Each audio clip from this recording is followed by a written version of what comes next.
कंस ने सभा में निर्णय लिया कि अक्रूर को भेज करके बुलवाया जाए। अक्रूर को आदेश दिया है मथुरा जाकर के कृष्ण को लाने का। अक्रूर चल दिए, सुबह से दोपहर हो गई। बहुत दूर नहीं है मथुरा से वृंदावन, लेकिन विचार करते हैं कि जाकर के नंद यशोदा से कहूंगा क्या। वो नंद और यशोदा जो अपनी आंखों से एक पल के लिए, एक क्षण के लिए कृष्ण को ओझल नहीं होने देते, क्या वो भेजेंगे? और दोपहर से सांझ हो गई, गोधूली बेला, गाय लौट रही थी चर करके वन प्रदेश से अपने अपने गोष्ठों की ओर। कृष्ण बलराम भी अपनी अपनी गैयाओं को लेकर के लौट रहे थे। अब मार्ग में रथ दिखा है अक्रूर का। कृष्ण बलराम ने प्रणाम किया है। अक्रूर पहुंचे थे नंद भवन में। नंद बाबा ने स्वागत किया, सत्कार किया, हाथ पकड़ लिया आज नंद जी का अक्रूर ने, और कहा कि नंद राय जी,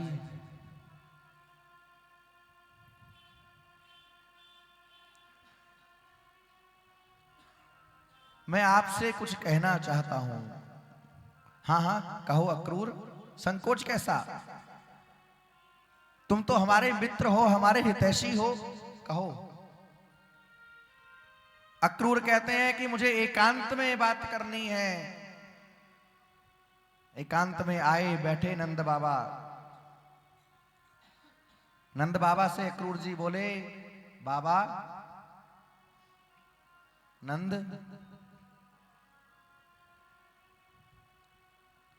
आज आपने मेरे आने का कारण नहीं पूछा, मैं क्यों आया? नंद बोले, तुम हमारे मित्र हो, अब मित्र से आने का कारण नहीं पूछा जाता, मित्र के आने पर स्वागत किया जाता है।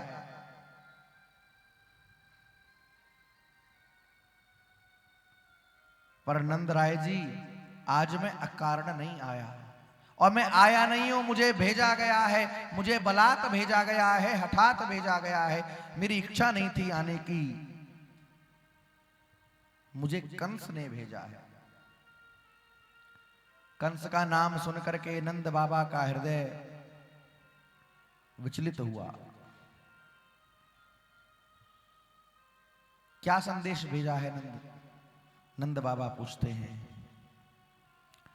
अक्रूर कहते हैं कि कंस ने कृष्ण बलराम को बुलवाया है, मैं उन्हें ले जाने आया हूं। नंद ने कहा कि अक्रूर, कृष्ण और बलराम मेरे आंगन के माखन के मटके नहीं है, दूध की मटकी नहीं है कि मैं उठा करके दे दूंगा कंस के मांगने पर। मेरी आंखों के तारे हैं, कृष्ण मेरा प्राण है। तुमने आने से पहले विचार तो किया होता, सोचा होता।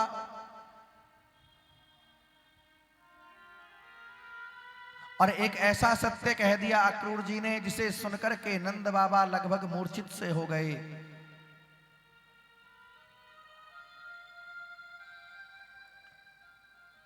अक्रूर ने कहा कि हे नंद जी, जिसे आप अपना पुत्र मान करके, इस बालक को बाहर करो,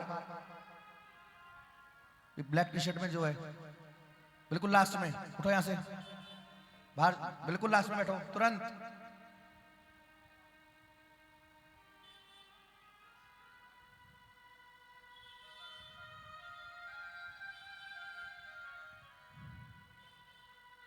नारायण।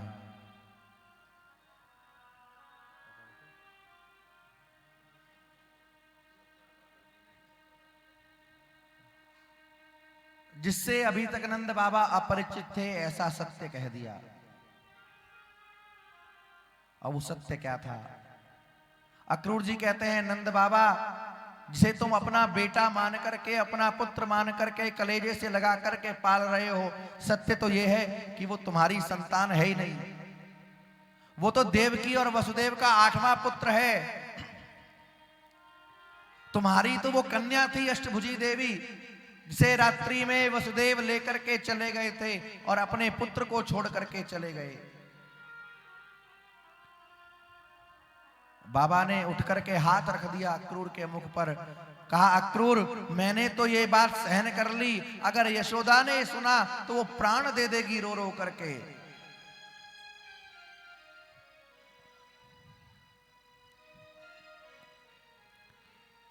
बहुत देर तक समझाया अक्रूर ने और नंद बाबा आज आए हैं मैया यशोदा के पास।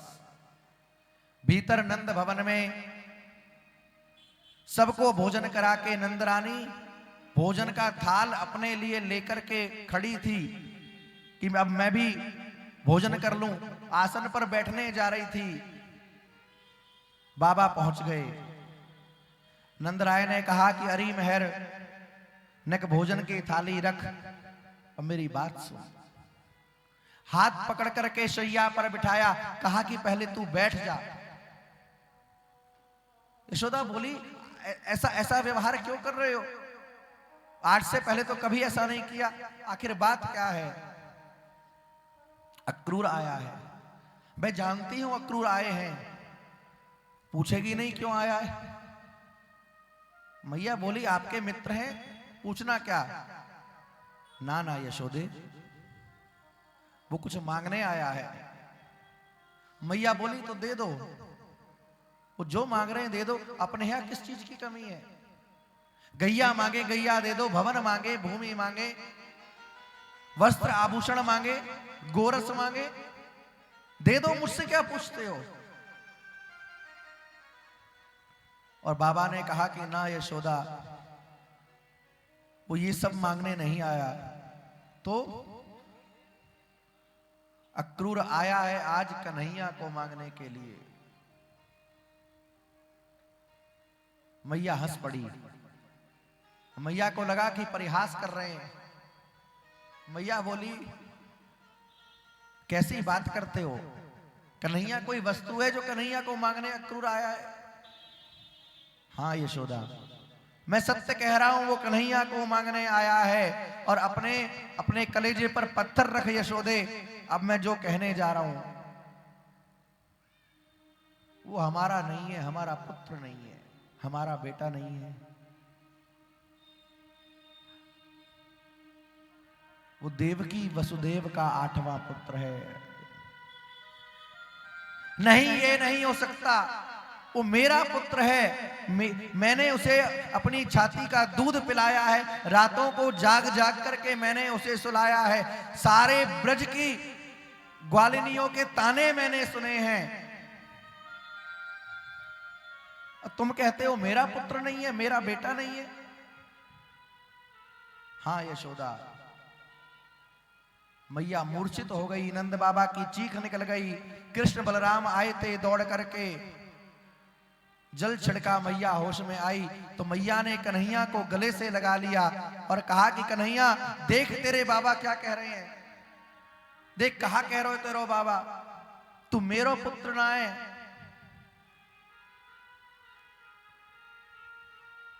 भगवान ने गले से लगाया मैया यशोदा को और कहा कि मैया कौन कहता है कि मैं तेरा पुत्र नहीं हूं? भले ही मुझे जन्म देवकी ने दिया हो, लेकिन जब तक संसार रहेगा, कृष्ण की मां का यदि नाम लिया जाएगा तो प्रथम स्मृति में, प्रथम पंक्ति में यशोदा ही खड़ी दिखाई देगी। मेरा वचन है, लेकिन मां मुझे जाना होगा। मैया बोली क्यों जाता है? अच्छा मुझे समझ आ गया, नेक्से से माखन के लौंदा के पीछे मैंने तो को उखल से बांध दियो, तू रूस गयो कान्हा। मैया ने हाथ जोड़े। मैया बोली कन्हैया मैं हाथ जोड़ूं फिर कभी फिर कबहू तो पे हाथ ना उठाऊंगी। कोई कितने उल्हाने दे तो तू जितने मर्जी माट मटका तोड़, तू बछड़न ने खोल, तेरी जो इच्छा हो सो कर, पर कन्हैया मुंह को छोड़ के मत जा। कन्हैया तेरे बिन मेरे प्राण कैसे बचेंगे। सारी रात यशोदा हाथ पकड़ करके बैठी रही, रोती रही।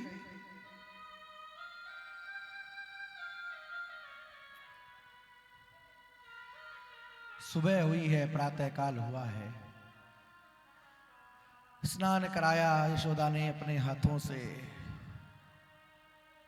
मोर मुकुट मस्तक पर पधरा दिया। हाथ पकड़ करके यशोदा का बाहर आए हैं। जंगल की आग की तरह खबर फैल गई थी कि कन्हैया जा रहा है, और नंद भवन का द्वार खुला। जैसे ही यूथ के यूथ गोपियों के द्वार पर खड़े थे, झुंड के झुंड खड़े थे। लेट गई गोपियां देहरी पर। माधव, अगर जाना है तो हमारे शव के ऊपर से जाना होगा, हम जाने नहीं देंगी।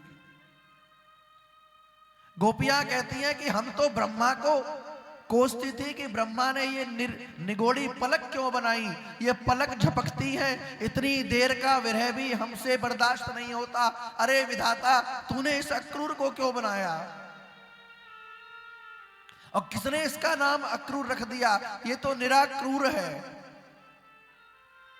कोई लुटेरा आता है, धन संपत्ति हर के ले जाता है, पर ये ऐसा लुटेरा आया कि हम ब्रजवासियों के प्राण लूट रहा है। और गोपी कहती है, ओरे कन्हैया पड़ूं तोरे पैया, मत जा मत जा मथुरा नगरिया, ओरे कन्हैया।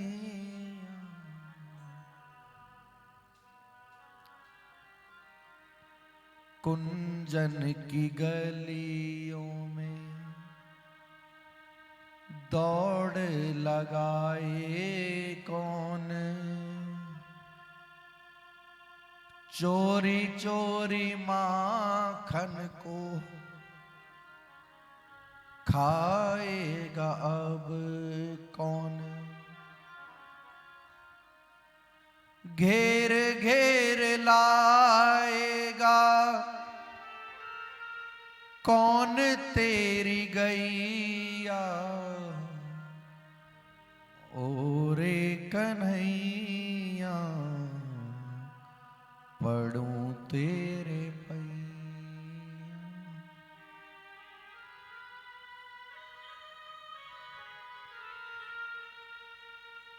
मत जा, सबको समझाते हुए द्वार से हटा करके निकले थे कृष्ण। तभी एक गोपी हाथ पकड़ करके खींच करके ले गई थी कुंज में। वहां देखा किशोरी जी बैठी हुई थी, न कोई बनाव था न कोई श्रृंगार था, सादगी श्रृंगार हो गई, आईनों की हार हो गई। अब रहा नहीं गया कृष्ण से भी। कांधे से काली कामर उतार करके किशोरी जी के कंधे पर डाल दी, और फेंट में जो बंसी थी वो चरणों में रख दी। किशोरी जी ने कहा कि प्यारे, इस बंसी के बिना तो तुम एक क्षण नहीं रह पाते, इसे छोड़ करके जी पाओगे? गोविंद बोले, राधे, ये बंसी तब तक बजी जब तक तुम संग में थी। मेरी विवशता है, कर्तव्य की राह मेरा मुझे पुकार रही है, लेकिन सत्य ये है राधे कि तुम्हारे बिना कृष्ण कृष्ण नहीं है। प्रणाम करके चल दिए थे, रथ में चढ़े, ब्रजवासी पीछे पीछे चल रहे हैं। रथ निकल गया धूल उड़ाता हुआ, रथ को देखते रहे। रथ दिखना बंद हुआ, रथ की ध्वजा पर दृष्टि जमाए ब्रजवासी खड़े रहे। और जब ध्वजा दिखनी भी बंद हो गई, रथ से उड़ने वाली धूल को देखते रहे, इस आशा में कि शायद लौट आएगा। अभी तो कह के गया है कि आज जा रहा हूं, कल रुकूंगा, परसों आ जाऊंगा, पर शायद हमारा प्रेम उसे वापस ले आए। लेकिन जब नहीं लौटे तो यमुना के तट पर ब्रजवासी बैठ गए हैं। मार्ग में अक्रूर जी को दिव्य रूप का दर्शन कराया था भगवान ने और मथुरा में प्रवेश किया था। सुखदेव महाप्रभु कहते हैं, परीक्षित, मथुरा में पहुंचने पर सबसे पहले एक रजक पर, एक धोबी पर भगवान ने कृपा करी, उसका उद्धार किया। पश्चात एक दर्जी को आशीर्वाद दिया है, सुदामा नाम के माली पर कृपा करी है। और फिर वो त्रिवक्रा 3 जगह से टेढ़ी कुब्जा, उसे सुंदरी कह करके पुकारा और उसके मन के अनुरूप सुंदरता उसे प्रदान करते हुए श्री कृष्ण पहुंचे थे उस यज्ञशाला की ओर, जहां धनुष यज्ञ रखा गया था, यज्ञ का धनुष था। दोनों भैयाओं ने यज्ञशाला में प्रवेश किया है और श्री ठाकुर जी ने धनुष को उठाया, उठा करके प्रत्यंचा चढ़ाना चाहते थे। धनुष 2 खंड होकर के टूट गया। सैनिक दौड़ पड़े, पकड़ो मारो, पकड़ो पकड़ो। धनुष के खंडों से सब सैनिकों को मार भगाया। द्वार पर कुवलिया पीड़ हाथी था, दाऊ जी ने पूंछ पकड़ के चक्रघन्नी बना करके घुमा के पटक दिया। हाथी के दांत निकाल करके दोनों भैया प्रवेश करते हैं रंग भूमि में, जहां ऊंचे सिंहासन पर कंस बैठा हुआ है। शल तोशल मुष्टिक चाणूर आदि सब पहलवान हैं। और गोस्वामी जी ने इसी क्षण को कहा है मानस में, भगवान किसको कैसे दिख रहे हैं? हो जाकी